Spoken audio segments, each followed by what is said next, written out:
G'day everyone, Tim from vMix here, and today in this video we're talking about controlling your live video productions with MIDI devices.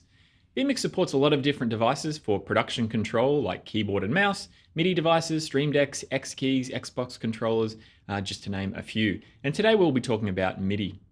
MIDI devices are usually used in music production, where you can hook them up to your favorite software and create tunes and make sick beats. Because they're relatively affordable, sturdy, and offer a great array of buttons, sliders, and knobs, they make a really great controller for your vMix production. You can easily program them with vMix shortcuts to perform whatever function you like, and you can also display feedback to the buttons by lighting them up using vMix Activators. For a quick example, I've got a button up here set in the top left-hand corner that's going to switch my camera, and then when that camera is in the program output, it's going to show up red. So I'm going to quickly show you what happens when I press this button. As you can see, it's transitioned to the output and it has now gone bright red because it is in the program output. We have a bunch of different MIDI devices listed on our website that are fully compatible with vMix shortcuts and activators. Now, most MIDI controllers should work with vMix shortcuts, so if you already have one, feel free to plug it in and try it out. The way in which the feedback is sent to the keys, like lighting up the keys, is not always uniform across all MIDI controllers, so the chances are that if it's not on our list, the activators may not work. So definitely check out the list of MIDI controllers on our website. MIDI devices come in all kinds of crazy shapes, sizes, colors, lights, all that kind of stuff. So take a look around at different options and perhaps maybe ask other producers to see what sort of MIDI devices they use and how they've laid out their keys for their production. MIDI devices can also be bought at music shops and electronic stores, so you can actually even head down to the local shopping center or mall and take a look at them in person. That way you can get a hands-on experience with the MIDI controller. I mean, that's if malls still exist in the future, I guess. So once you've decided on your MIDI device or MIDI controller, I'll probably switch between the two names throughout this video, what you'll want to do is plug it into your computer. So make sure that you plug it into your computer before you open up vMix. As you can see here, I have the Akai APC40 Mark II that I'll be using for the demonstration today. Now, it's a bit of a big chungus. It's got tons of buttons, it's got knobs, it's got sliders, it's got something I can use as a T-bar, a lot of different options here on this particular MIDI controller. And yeah, so what I'm gonna do now is show you how to set up shortcuts and activators on it. Firstly, you'll need to go to Settings, and then you'll need to go down to Shortcuts. Now on this screen here, you'll see any shortcuts you have set up, whether they're keyboard shortcuts, MIDI, Surface, Shuttle Pro, joystick, all that kind of stuff will be on this screen, and they're broken down into categories up the top or in all as well on the main screen here. Now you see that I already have a shortcut set up. I've got a global shortcut set up for the letter A, and I use that just to toggle my full screen on and off so I can access the other screen for getting files and doing different things. If I set up a local shortcut, it will appear in bold, and I'll explain that a little bit later on. All right, so first things first, we need to now activate or enable our MIDI device here. So we need to go to the MIDI settings, and you'll see that I have the APC40 Mark II here, and I need to select it and then click OK. So now I have my MIDI device enabled, ready to use in vMix. So first of all, I need to add a shortcut. So I click the Add button here, and now I have the option to set up that shortcut. For a MIDI controller, what I'm going to do is click the Find key up the top, and that will allow me to select a key that I want to use for the shortcut. Now, as I mentioned before, I used this button previously to switch cameras, and I also made it light up when the camera was in the program output. So I'm going to show you how you can do that. So firstly, what I'm going to do is press this button up the top corner. Now you notice that this changed here on the control screen. So it now lights up and says MIDI note on, and it's selected note 32, which is the number of the key here. So all the MIDI devices kind of have a different way they lay out buttons, and they're called notes. So the note is the button number. So I can release it also, and as you can see, it says note off. So if you wanted to set a key on or off, like press or release, you can do that. I like to hold it down so that it fires as soon as I press the button, which is what I want to do for all of these keys. So I'm going to hold it down, click OK. So now underneath that will fill out some information regarding the button that you've used. So you'll notice that there is a channel option there. And now the channel refers to the channel that the device uses. So most MIDI controllers are hard coded to use channel 1, which means that you'll most likely only be able to have one MIDI device on that computer for vMix. Some manufacturers have software that allow you to assign a different channel number to the device. So if you are planning on using two MIDI devices, you would need to research to see if it was possible to change the hard-coded channel on your device. Now the note, as I mentioned before, refers to the number, the button number on your MIDI controller. All right, so underneath that, you'll see function. Now function is all the different options you have for what happens when you press that particular button. So as you can see here, there's hundreds of different things with a lot of different parameters as well. So there's tons of different things that you can set up. Now with the functions, you do have the option to search. So just select all up the top here, and then you can type in the word that you want to search for, and it will show up anything with that word in it. So fade, fade to black, set fader, if I type in fade up here. So if you want to do a search, make sure you go up to the all section up here. Now what I want to do is just do a simple transition. So I'm going to select transition here, and then I'm going to select my transition. So let's just go with a slide. And then I can go ahead and select the duration of that. So I'm going to make that ½ second for the slide to come in. And now finally, what I can do is select the input. So what input this transition will happen on. So I'm going to go here, and then I'm going to select, let's go with my side camera for a change. Underneath that is the assign shortcut to input number box. And what that does, it permanently assigns your shortcut to an input number. So if this box is ticked here, it means that it will always work on input number 5. Now, if I move my camera to input number 10, it won't work on the camera anymore. It will only work on what's in input 5. So if I like to move around my inputs around a lot, I like to untick this to make sure that my shortcut follows my camera. However, it's entirely up to you how you wanted to set it up. If you've got a fairly rigid way that you want to set out your MIDI controller, say 1 to 8 for everything, you may want to leave that box ticked so that it always works on that particular input number. Okay, so underneath that, you've got the option to name your shortcut. So I'm just going to call this side cam. And then you can give it a description 1 and description 2. Keep in mind that these need to be fairly short just due to the character limits available in the vMix display. Underneath that, you'll see a display dropdown. Now this refers to how the shortcut is displayed on the web controller. So the vMix web controller gives you a screen that will show you all of your shortcuts with little panels, and you can choose how that's displayed. So you can set a color, an image, a thumbnail to make it easier to spot when you've got somebody using the web controller, switching cameras and that sort of thing. I'm just going to leave this as default. That's just going to show the name, the title of the shortcut, and I'll still be able to spot it in the web controller. At the bottom of the screen, you'll see the option to store this shortcut as a part of your local vMix preset. So this box here that says local shortcut, this preset only. Or if you leave that unticked, it will be saved as a part of your overall vMix settings. Now I like to save all of my shortcuts to my preset because I don't share them across my productions. If you had a shortcut that was being used across multiple productions, or they're more generic shortcuts, then you may want to untick this so that they can be used globally across all of your productions in vMix. Now, you'll need to test this out just to see what works best for you, whether you like to have them as part of the preset or as a part of your overall vMix settings. Now, finally, at the bottom, you can choose whether you want this shortcut to be in the vMix web controller or not. Now, you can use this option to set up very specific sets of shortcuts for someone like a volunteer. So for example, you could include this one in your web controller and not include things like complex audio routing or streaming and recording. You just want them to switch cameras, so they just have a few options in the shortcuts. So once you've done that at the bottom, what you can go ahead and do is just click OK. As you can see on this screen here, we have the new shortcut, and that's bold because it's a local preset shortcut, and we still have the other one there, which is not bold, meaning it's a global one. All right, so I'm just going to click OK down the bottom. So now when I press the button in the top corner here, it's going to switch to this side camera here. So let's go ahead and do that. And there we go. So that is now set up, ready to go.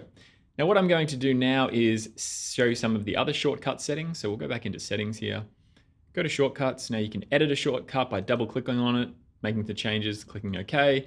You can edit it as well by selecting it and clicking edit. You can clone or duplicate a shortcut, which makes it easier if you've got similar shortcuts. You don't want to set them up completely. As you can see, it is now turned red as well here. So anything that's been duplicated will be red if it's on the same button or key. You can set up multiple functions on the one key if you wanted to. You can remove it by selecting it like so and clicking remove. You can also select multiple ones and then click remove to remove multiple ones. Now on the end, you can actually import and export templates. So click on the templates button here. And what you can do is save your template. So if you set out a bunch of buttons and keys to do all sorts of things, you can save that and then apply it to the same MIDI controller or device that you have. So for example, I have this Akai APC Mini template. This is one that comes with vMix. So if I wanted to apply this, because I didn't want to have to go through the process of setting up all the volume and that sort of thing, I could just click apply down the bottom here, and it will apply all of these shortcuts to my Akai here. So things like volume control for the first 8 inputs, panning and all sorts of stuff, solo, muting, T-bar down the bottom. So it kind of is an easy way to start your MIDI controller setup. So there's some options here for different ones. Again, if you wanted to save your own, you can import and export them and that sort of thing down the bottom here. I'm just going to click close now. And now finally, in the top right hand corner, there's a really important button called the Find button. Basically what this does is it allows you to check to see, hey, do I have a shortcut set up on this key? So now if I press this one in the top left hand corner, as you can see, it's lit up, and I click OK, and it says, oh yes, dude, you do have a shortcut here. Select a different key for setting up your next shortcut. Or you could add another one to this, but just lets you know what keys are currently in use. We've supported MIDI controllers here at vMix for a long time. We've seen them used in all sorts of different crazy ways. We see people that have label makers and they print stickers to let them know what function each button does, which is a good idea. Some people also print out little pieces of paper that can kind of go around them depending on what you have, what sort of controller you have. Other people write directly on the keys if they know that it's going to be permanent and they're not going to be changing it, but maybe that's probably not the best way to go. But yeah, so tons of different ways to use it, tons of different options and shapes and sizes and all that kind of thing. All right, so we've gone over the basics of programming a shortcut. So now we're going to take a look at how we can make the button light up when something happens in vMix using the activators. So what we'll need to do is head to the settings menu again, and then we'll need to go to activators, which is just below shortcuts.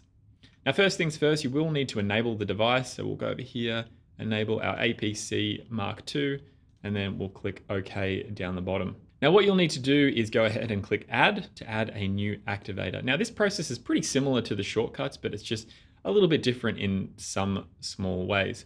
So first of all, we need to select the key again. So we'll go to Find, and I'm going to use the same key that I used for my shortcut in the top corner. So I'm just going to select that and then click OK. So today I'm choosing to use the same key for the camera switching and also to let me know that it's in our program output.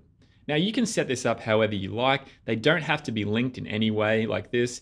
You may choose to have a random light setup so that you can indicate that you're streaming or recording or something like that. It doesn't have to be linked with shortcuts.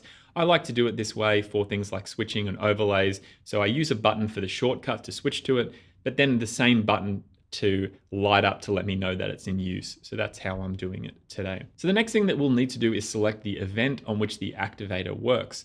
Now this can notify you of things like what input is in the program output, what overlays are in use, streaming, recording, and everything in between. So what I'm going to select today is input. So the input function will let me know when that input is in the program output.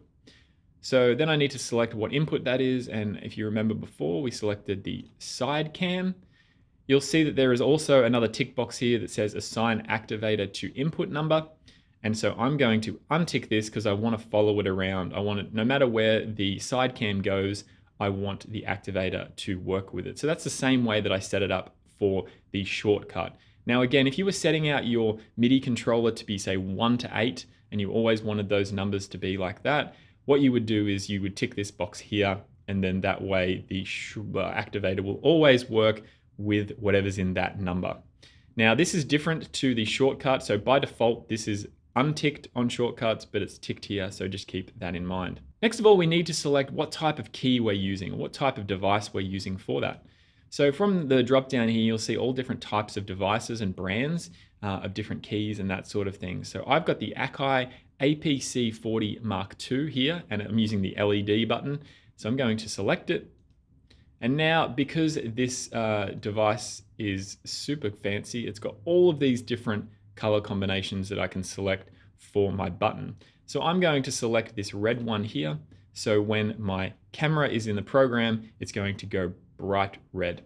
Now underneath that, you have the option again to select for the local preset. So if I wanted to make this a local activator, I could click this here. And then what I'm going to do is click OK. So now I have an activator set up. When my side camera is in the program, it's going to go bright red. So I'm going to click OK down here. So let's just do the same process as before. Let's click this. So the shortcut works. And as you can see, the bright red button is now available. And when I switch back cameras, that will turn off. When I switch to this camera, it will turn on red. Like so. All right, so now we have one activator on our MIDI controller here, but as you can see, we have a ton more lights that we can use.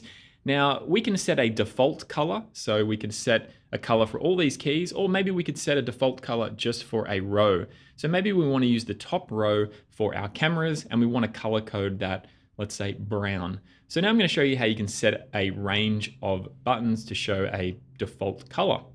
So let's go to settings up the top here, and let's go to activators again, and then we'll go to add, then find. And what we want to do is find that range of buttons. So we'll go with this one here. So this is 32, and then we'll go to the last one, and we'll go press this one. So that's 39. So the top row is 32 to 39. So what we need to do is now go to 32 and 39 to create that range of buttons. So let's go to the events list, and we need to select default. Now default is the default color. So that's what it's going to display when it's not doing something else. So that's the default color for that range that we set up. Now we need to go to type. Now I'm going to select the APC 40 because that's the device that we have. Now, if you had different devices, they have different options in this drop-down menu. For example, if I have the APC Mini, which is this guy here, there's only sort of limited colors for this one. So you have green, red, yellow, and blinking.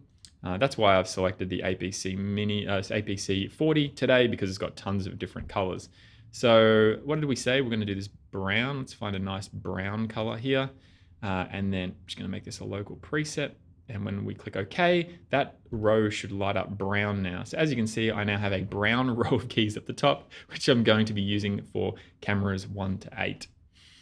So when I click OK down here, I press it, it's going to switch to the camera, and now this will go red. It will go from brown to red like so. So now you can see I've got a red light because this camera is being used, but I still have a brown row for the rest of them. And when I switch it back, it goes back to brown. So a question that we get a lot here is, can I have multiple functions for that activator? So like, can I have it red when it's in program, green when it's in preview, and then brown when it's not doing anything? Unfortunately, with the way that MIDI feedback works, there's no real way to be able to set multiple functions for that. So you can either have like a default option and then an active option for when it's, say, in program, but you can't have multiple states on a particular key. So just keep that in mind when setting it up. All right, so that was how you can set up a basic key for switching and also to display a light when it's doing something with activators. And I'm going to show you how to use some of the other button options, sliders, knobs, and that sort of thing. So what I'm going to do is go into settings, and then I'm going to go to shortcuts. Then I'm going to add a new shortcut, and what I'm going to do is find this slider. Down the bottom right-hand corner, you can see I've got a slider that goes from left to right, and I'm going to use that as a T-bar. So I'm going to set this to the left here, and then click OK. And then for the function, for a T-bar function, it's called set fader. I'm going to select that. Let's just call this T-bar. And then click OK down the bottom, and then click OK. All right, so when I slide this now, you'll see that it is now moving the T-bar back and forth, and we now have the ability to have a T-bar on our MIDI controller. Okay, now I'm going to show you how you can use your slider down here for volume. So we'll go to settings again, we'll go to shortcuts, and what we'll do is go to add, we'll find one, we'll use this volume down here to activate it there, click OK, and for the function we want to use set volume. Then for the input, I want to select my camera because as you can see I have embedded audio on this camera and I want to be able to control this up and down. Title, we could just call it volume, and then we'll make it a local shortcut and we'll make OK down the bottom. So if I go to OK, when I actually slide this up and down now, you'll see that it will change the volume of my camera audio. So you should be able to hear my volume go down and back up again, like so. So when you have audio control on a MIDI device like this, you'll need to keep in mind that there's not two-way feedback from vMix to the MIDI controller because these aren't motorized. So there's no way to take feedback back to these sliders. Now you can use the Behringer X-Touch Compact, which does have motorized faders. I'll show you that a little bit later on, but you need to decide kind of, okay, I'm going to be using my volume on my MIDI controller. I'm not going to be using vMix anymore. So if I move this down in vMix, as you can see, it's not going to change the actual slider here. But then as soon as I touch this, it's going to go back up to 100%. So you just need to decide if you're using the MIDI controller, you can only use that for the volume so you kind of know exactly what it's doing.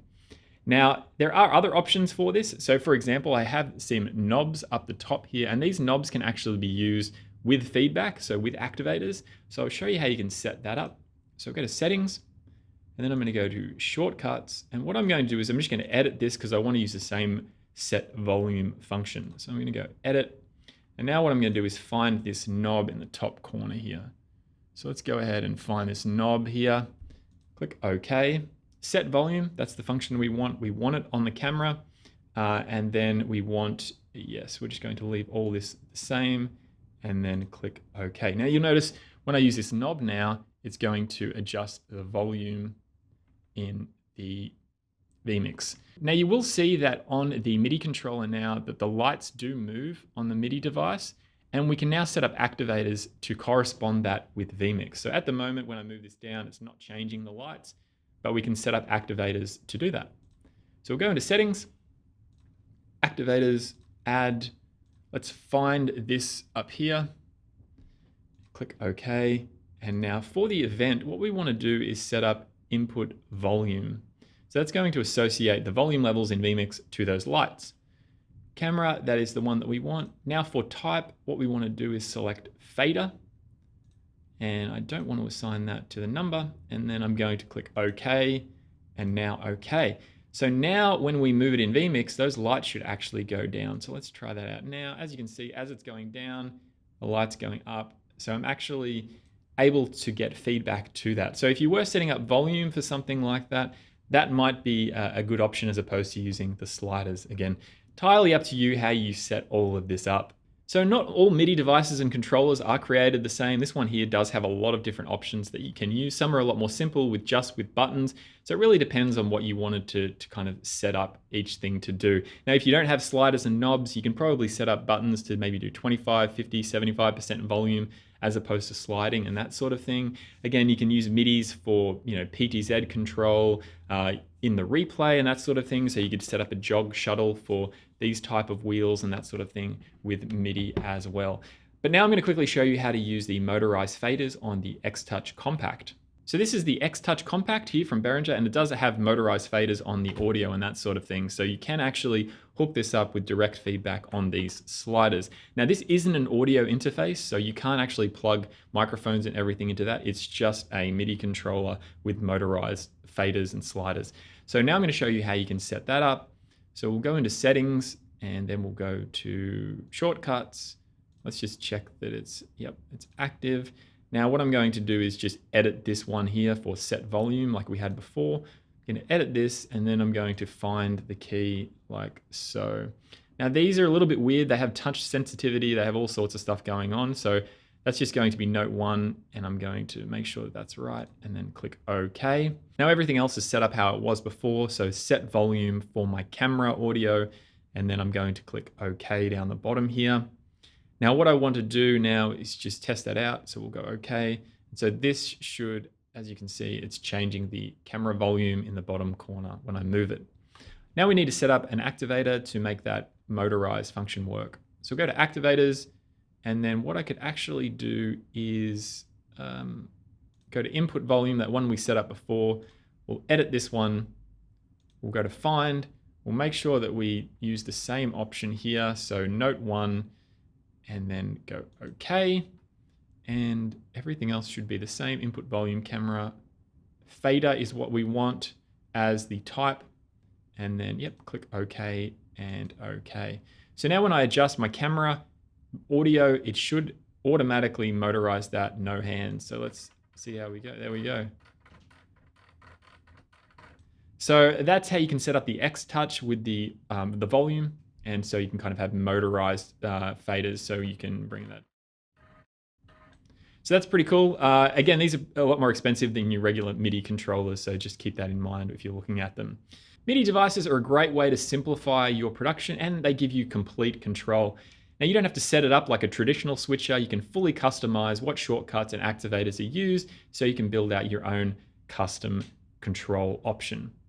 So I would recommend checking out our website for full compatibility for shortcuts and activators for MIDI controllers and devices. If you do have any questions, don't forget to email us via the support page on vmix.com. Thanks for watching, and we'll stream you later. Now that you've reached the end of this video, here are a couple of other things that might tickle your fancy.